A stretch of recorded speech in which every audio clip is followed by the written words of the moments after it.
hey, why did milkmen and delivery boys wear this specific vest? Initially, everything made in this fabric, like this vest or that jacket, those were designed specifically for outdoor sportsmen or lumberjacks or something like that in the cold. However, this fabric, the formula of the jackets and the vests were so special that all of a sudden everybody was dying to get anything they could in this fabric. So your local lumberjack, hunters, fishermen, all wearing it, your delivery boys were wearing it, but also people in Antarctica were wearing it on first ever US expeditions and crazy things. Mainly because of this fabric, like I said. What's up everybody? It's Michael, don't worry, we are going to the woods. Taylor just asked me if I could get cream for her from the grocery store, and I said, yeah, of course, maybe you could watch me throw it in the air for about 20 minutes for a video.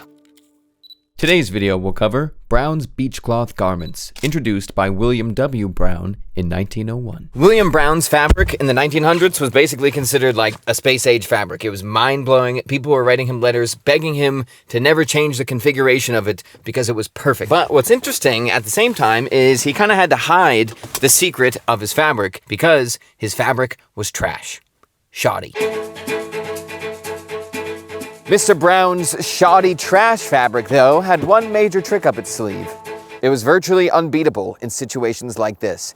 More comfortable, warmer, more breathable, wind-resistant, water-resistant, and really elastic. That's what he kept saying, elastic. Brown's beach cloth fabric, developed in Connecticut and then later made in Worcester, Massachusetts. Very close to where I'm from, very proud of that fact. We're breaking this video up into 3 distinct sections. Number 1, why do I keep calling Brown's beach cloth shoddy trash? Point number 2, this is a very weird fabric, and most of the time people get it, including me before I did this video, people get it wrong when they're talking about what this is. And finally, number 3, besides the fabric being really cool and it being shoddy trash, there are a bunch of other features that made the jacket so well, the vest specifically, so famous for the time. Why did people in the 1920s and 1960s up until then like them so much? And then you know what came in the 1960s and destroyed everything. But either way, that's the blueprint for today's video. Let's go. Oh, also, at the end of this trail, it's not that far in the woods, but there's a waterfall. Gonna see what happens when it's 10 degrees outside. I haven't seen it yet in the winter, so we could test the water resistance of this jacket there too. Theoretically, I'm wearing all wool besides all this cotton, so I shouldn't die. William Brown and Brown's beach cloth had a secret. It wasn't really a secret, but he didn't want to advertise it at all because it was hated in America, had a terrible reputation, and that was shoddy. But the thing is, William Brown used shoddy in basically the only way where it didn't make a garment worse. But you're probably thinking, what the heck is shoddy? Why are we doing this part before that part?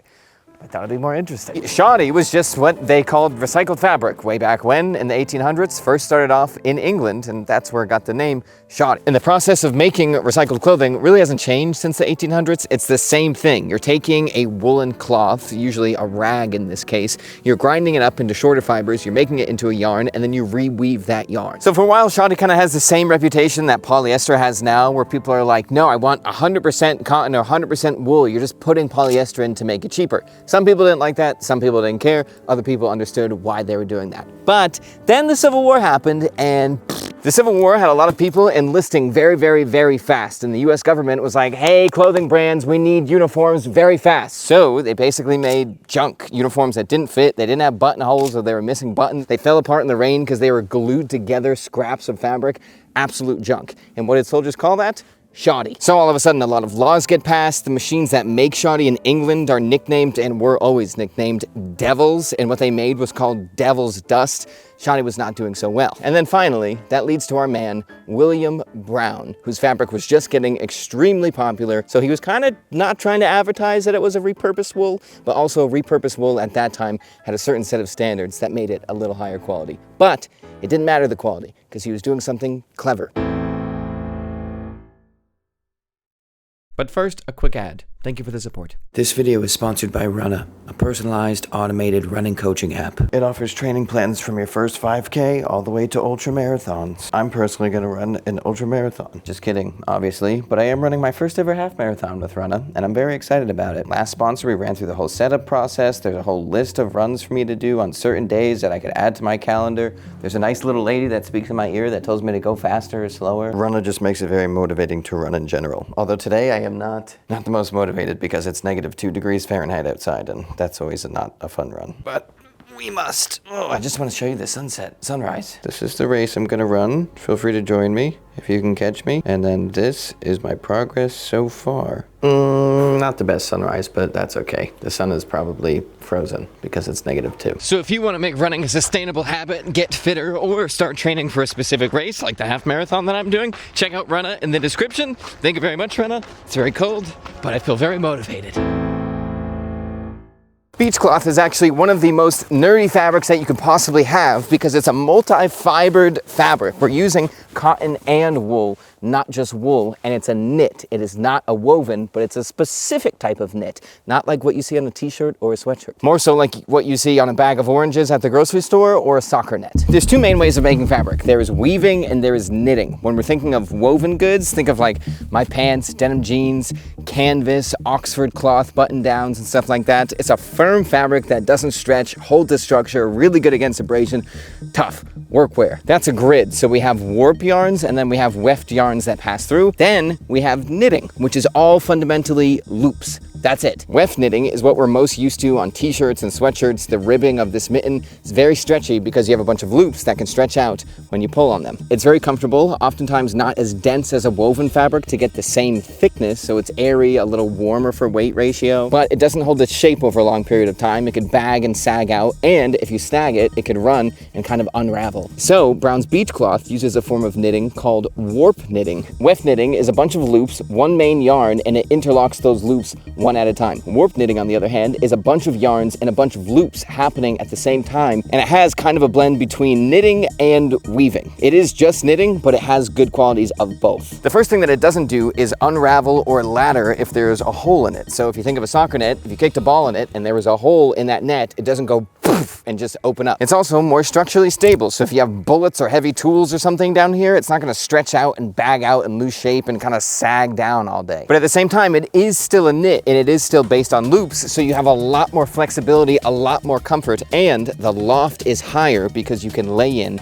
a fleece, which is what's happening here, which means, which is the coolest part, it's just about as warm as a big woven wool jacket. I just spent about 20 minutes standing right there stationary eating my filming snack. Felt pretty comfortable. A little cold, hands are cold, but I broke my microphone again. Yesterday, I got a little too excited and tried to talk about the buttons, and I ripped the microphone from the cord. All of a sudden, a branch gets caught here.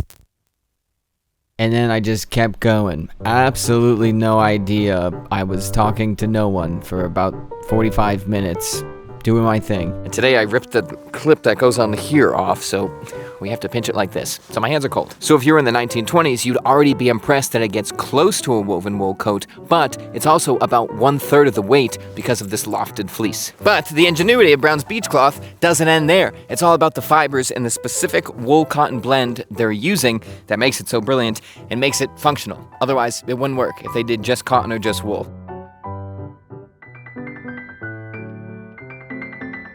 Oh, well, that's the waterfall. I don't know why I was expecting to see like Niagara Falls or something here. I've seen it a few months ago. It's pretty not spectacular then either. Hopefully you weren't like, I don't really care about Brown's beach cloth, but I'd love to see that waterfall. He really sold me on it. Whatever, use AI, make an AI waterfall, look at that. So we can break Brown's beach cloth into two distinct areas, the front or the outside, and then the back or the inside, the fluffy and the not fluffy. The outside zigzag salt and pepper part of the fabric is 2-ply yarn cotton. So 2 yarns spun around each other and then knit into loops and everything like that. That is very useful. And cotton is, and always probably has been, cheaper than wool, so that reduces the cost right away. But also, wool is strong, but it's very elastic and not as strong as cotton, especially when it's wet. So a really big woven woolen jacket is fine, but when you're playing with a knit, you probably want some more abrasion resistance, strength, and stuff like that, which we talked about in the merino t-shirt video. So you could see how much stronger cotton is. You could also see in that graph that it's not as stretchy as wool, which is important when you want your knit piece to hold its shape a little bit better. But on the inside, that's where it gets even more brilliant, and we get the recycling devil machine things from the early 1800s in full bore. Ugh. This, my friends, is our shoddy trash hated during the Civil War part of the fabric. This is recycled wool, or theoretically it was. I don't know if the modern versions are. Recycled mechanically ground up fabrics are weaker because we're taking a wool fiber or a cotton fiber that's originally, say, this long, and then we're making it that long. But fleece is a bursted yarn. So you basically get a machine, you rip up all of the loops and everything that go into making a fleece, and then you screw it all up and destroy the fibers so they're fluffy and lofted. Those long fiber lengths don't matter because you're gonna destroy the yarns anyways as part of the use of the garment. So you get functionally no loss in durability and luster and anything like that. You're doing it anyways. Why spend more money to do the same thing?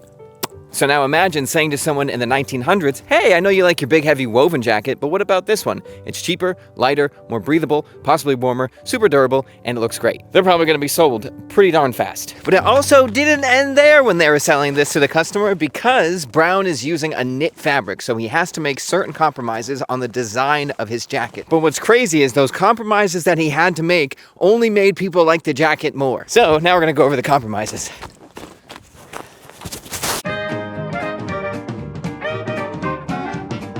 The first compromise that Brown had to make, which, by the way, I'm the one saying compromise. I don't know if he actually thought of these as compromises, but the distinct binding that we have all around the pockets, all on the placket, all on the bottom of the hem, this woven binding adds durability, some structure so it doesn't bag out, and reduces overall bulk, which I would assume was their main focus. And everything is rounded because of the binding. They're trying to have it flow better so it doesn't have to keep going to points like it does right here. And then we have these, the old microphone destroyers, also known as snap buttons. Snap button technology debuted in the late 1800s, got popular by the 1900s. Probably really important for Brown's beach cloth because a buttonhole might sag out over time and the button would just fall out, since again, this is a knit. This, on the other hand, is pressed and they have some reinforcement tape on the back, which I guess they could have done for buttons, so let's also assume that this was a choice they had for convenience. And finally, the greatest feature that Mr. Brown added was actually a subtraction. I just did not have a good transition to go to this, but without further ado, the vest, the most important product that Mr. Brown ever released. This is a Kapital version, so it's a little more artsy-fartsy than the original. But either way, the grand finale is the vest. What's so important about the vest? Well, first off, vests are just awesome. Obviously, vests aren't really that popular anymore in 2026, but now I'm totally gonna pick one up because they're so convenient. You get so much more movement in your arms, you could layer better, it's awesome. Probably gonna grab one from, I forget the first part of the name, but Baxter, local to me, really cool guy, makes stuff for Filson. But besides being convenient and way more popular back then, they're also a great way to try a new piece of technology without having to redo your entire kit. You didn't have to buy a new jacket, you could put this on under your kit and it improved it because of all the qualities that we talked about before. All of a sudden you take off your woven vest, put on this knit one, you're lighter, more breathable, more comfortable, everything like that. Bing bang boom, you want the whole Brown fleet because he made booties, hats, and everything like that. And I can really see why. It's effectively a test drive to a revolutionary new fabric that changed the world forever. Synthetic fibers like polyester, nylon, stretch, and everything like that kind of railroaded Brown's beach cloth and killed the company. But I think if that never happened, most people, most professions would gravitate to Brown's beach cloth or warp knit or even a weft knit fabric for their daily workwear. And now in 2026, that's kind of really going crazy. For athleisure, for sporting, for everything like that, people are mostly wearing knits. And I have a theory that in 5 to 10 years, even pretty dangerous professions and stuff like that will be heavily based on knit clothing, and woven clothing is going to become specialty heritage stuff almost completely. And Mr. William W. Brown was kind of the first guy to be like, this is it. This is the future. That is about it. I'll see you in the next video. I'm sampling Brown's beach cloth for a super secret clothing project. And the Mammoth is releasing very soon, along with all the denim. Tell you about that and a video coming soon, but it's all coming. Sorry about that.